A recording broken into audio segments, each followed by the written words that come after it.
In these slides, we will be talking about evaluation of recommenders more generally. Let's see why we might need to evaluate recommenders.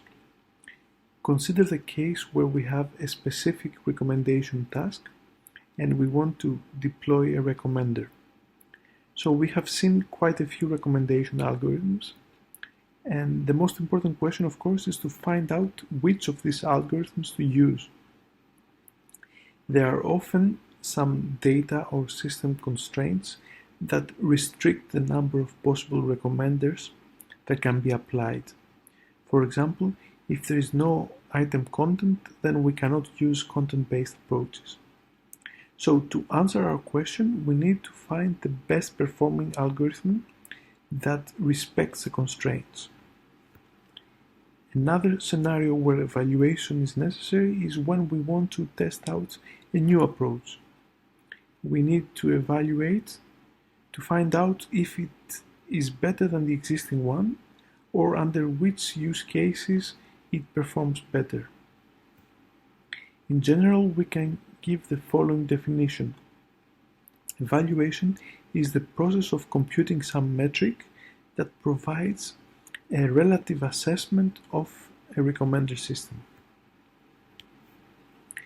When we evaluate recommenders, there are three classes of evaluation approaches we can take.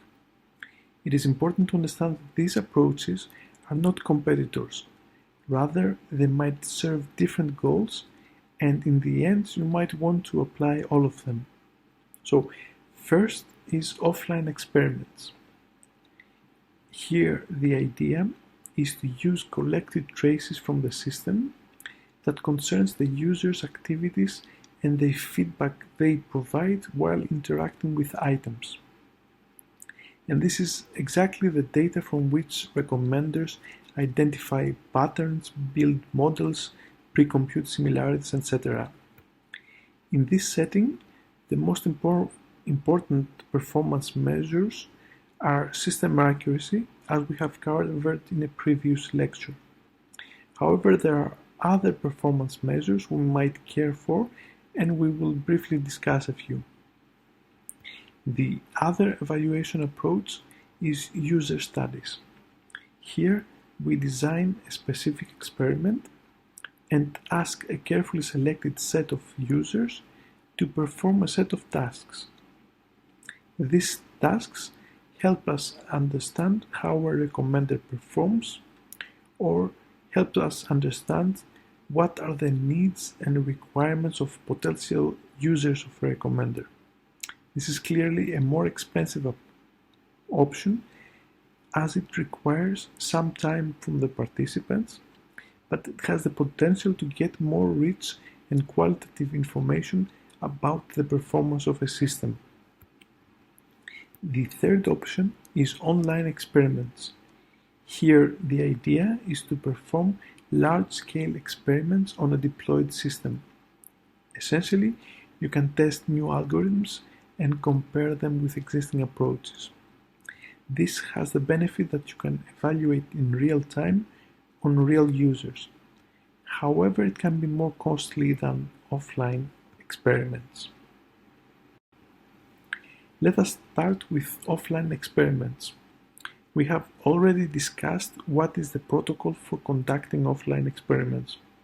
We have also talked about system accuracy.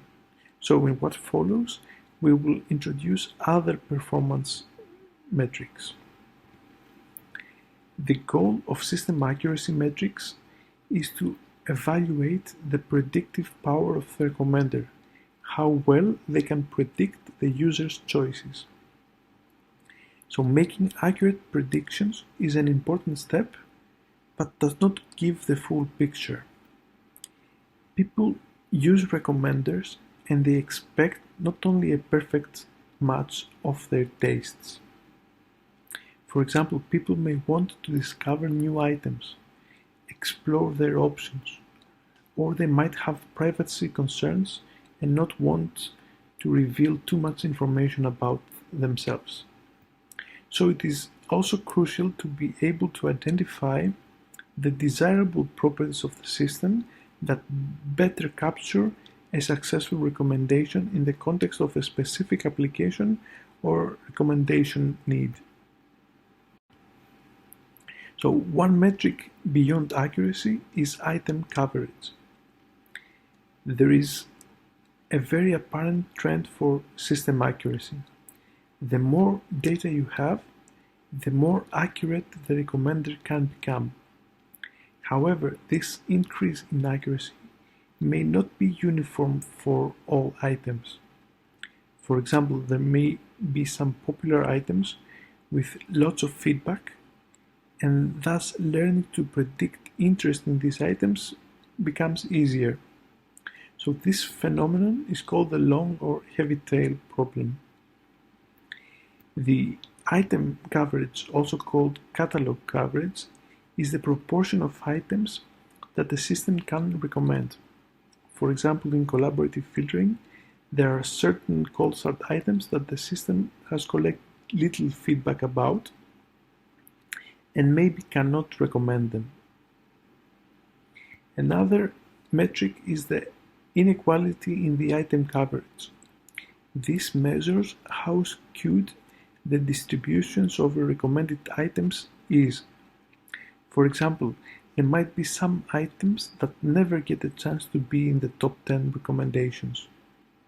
This might be a problem, and so we can measure the degree of inequality using the Gini index or with distribution divergence metrics.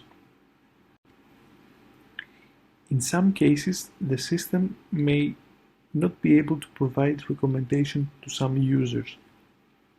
And this may happen if the system has low confidence in the accuracy of its predictions, or in the case of cold start users in collaborative filtering or content-based approaches. The user coverage, in analogy to item coverage, is the proportion of users that the system can recommend to. There might be more informative measures like what is the number of items a user must rate on average in order to be able to receive recommendations. Now consider the case when the system recommends a few items the user already knows and likes.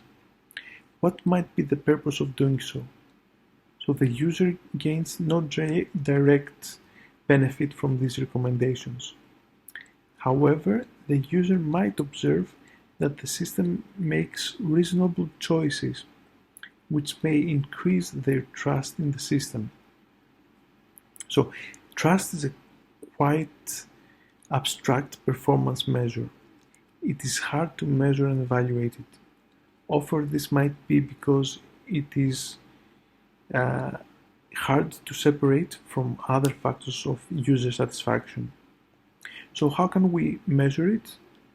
Well, in user studies, you can directly ask users what is their level of trust in the system.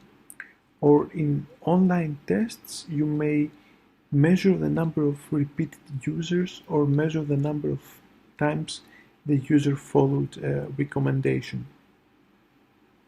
A good way to increase trust. Now consider another scenario where a person is looking for their vacation. The system could then recommend 5 vacation packages that are all at the same general location and where the only difference is in the choice of hotel. So this might be useful to a person that has decided to visit this particular location. However, for an undecided traveler, a better approach would be to present vacation packages about 5 different but related locations. In cases like this, a useful performance measure is diversity. It is a measure of dissimilarity among the recommended items. Here, dissimilarity means the opposite of similarity and is a measure of distance. A typical approach to measure diversity is using the so-called intra-list diversity. In this case, a dissimilarity value is computed for each pair of items. This value may capture the difference in the item's content or their internal latent feature representation. Then, for a recommendation list, the diversity is some aggregate like the mean of the individual pairwise dissimilarities. A list that has high mean pairwise dissimilarity is considered diverse, covering different aspects of the available items and potentially covering different preferences or needs of users. A related concept is that of novelty. Novelty measures how dissimilar the recommended items are, not among themselves, but with respect to the user's history. So note the difference. Diversity is dissimilarity within a list, while novelty is dissimilarity of one list to another, the history. There is yet one other related concept. Serendipity adds an element of surprise to novelty. So here's an example. A user has positively rated many movies where a certain star actor appears. So if the system recommends a movie with this actor, the recommendation might be considered novel, as the user may not be aware of this particular movie. However, it is not serendipitous, as there is no element of surprise coming out from recommending a movie with a favorite actor. Surprise is hard to measure, so in most cases, serendipity means novelty. Next up is user studies. The greatest benefit of doing a user study for evaluating a recommender is that you learn about how users interact with the system. And this is hard to simulate with offline experiments, simply because the user is not present. Interaction with real users is more valuable. User studies have advantages over online experiments as well. You get to learn more about the users and, more importantly, about their experience with the system. Generally, there are 3 steps for doing a user study. First is to select potential test subjects and actually recruit them. Second is to define a set of tasks and ask your subjects to perform them. These tasks are related with interactions in a recommender system. The third step is to observe and record the subject's behavior while completing their task and their output. You may choose to collect quantitative measurements regarding the tasks. For example, what portion of the task was completed, how accurate was the result, the time it took, etc. You may also pose questions before, during, and after the task. These can be qualitative or quantitative questions. The purpose is to collect information that is not directly observable from the task, such as questions about the user experience, how enjoyable or difficult the task was. For example, you may want to test how a recommender affects the user's browsing behavior of news stories. Here's a user study you might make. The task is the following. The subjects have to read a set of news stories that are interesting to them. So, you split the subject into 2 groups, the treatment group, where the content shown includes recommendations, and the control group, where the content does not include recommendations. And what we want to find out are 2 questions. First, whether recommendations are actually followed. And second, whether users from different groups read different stories. The data you might collect are the number of times a recommended article was clicked, or you may track eye movement to see whether users look at recommendations. And you may also want to ask qualitative questions to evaluate how relevant the recommendations were. There are two types of user studies. Let's assume that you have a number of candidate recommenders, for simplicity say 2, which you want to compare. So the first type is between subjects, also called A/B testing. Here, each subject is assigned to only one candidate and experiments with it. This is a setting actually closer to the real system, where in any case a user sees only one candidate. Between subject studies are appropriate for testing long-term effects of using the system. For example, to see how the users become accustomed to it. To draw reliable conclusions, you need more data and subjects, which means higher cost. The other user studies type is within subjects. Here, each subject is exposed to all candidates.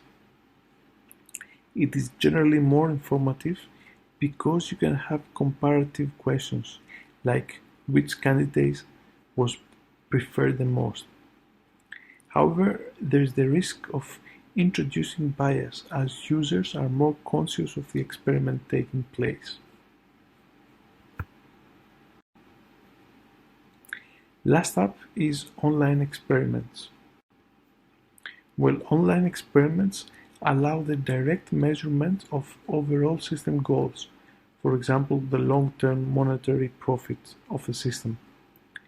It also helps investigate how system parameters or properties affect the overall goals. For example, is accuracy important or can we tolerate some diversity? In general, it helps understand the various trade-offs. Online experiments provide the strongest evidence about the system's true value, as it evaluates real users in a real situation and task. Most importantly, users are unaware of the experiment, so they cannot be biased by the fact that they are the subjects of an experiment. It is typical to conduct online experiments after doing an offline experiment, which verifies that the candidate recommendation approaches are reasonable and have the potential to perform well. It is often the case where you first do a user study to see how the users feel towards the system. This gradual process helps minimize the risk of dissatisfying existing users, for example, by changing what they receive. Many real-world systems have already developed a mechanism that allows the system owners to run an online experiment. And the simplest way to do that is to redirect a small percentage of users to the test, where users might get recommendations from different engines. The important thing to note is that this redirection is actually sampling the users, so it has to be done completely at random so that the comparisons are fair. Then this experimentation mechanism records the user's interactions with the different systems. We note that doing online experiments entails some risk. An alternative recommendation engine might actually give bad recommendations and discourage the subjects from using the real system ever again. A final note is about drawing reliable conclusions when analyzing the data collected from an experiment. Typically, you want to decide on the best recommender. You define what best means by selecting the appropriate evaluation metric. For example, you may decide that all you care for is ranking accuracy, so you will compare alternative recommenders based on that metric and simply select the one that performs best. Then the question is, Have we made the right choice? What is our level of uncertainty that this system will work as well in the real world? And this is typically measured by the performance gap. The bigger it is, the more likely it is that you can draw a clear conclusion. And there is a principled way to make sure you draw reliable conclusions. One approach is to repeat the experiment over multiple subjects, of course, and report not just the mean value of the metric, but also a measure of how spread the values are, like the standard deviation. Another approach is to go one step further and test for statistical significance. The significance testing goes as follows. You assume some simple random mechanism produces the results you see. This is called the null hypothesis. And based on the results you have, you compute the probability with which this mechanism can produce these or more extreme results. This probability is called the p-value of the test. If this p-value is low, lower than some threshold, say 0.01, this means that most likely the random mechanism is not responsible for producing these results. So the conclusions we draw from this experiment are considered reliable. This is the alternative hypothesis. And the threshold we choose, this 0.01, is called the significance level. If, on the other hand, the p-value is high, then most likely the random mechanism can explain the observed values. So the conclusions drawn, this alternate hypothesis, is considered unreliable. So some acknowledgements for some of these slides are in order.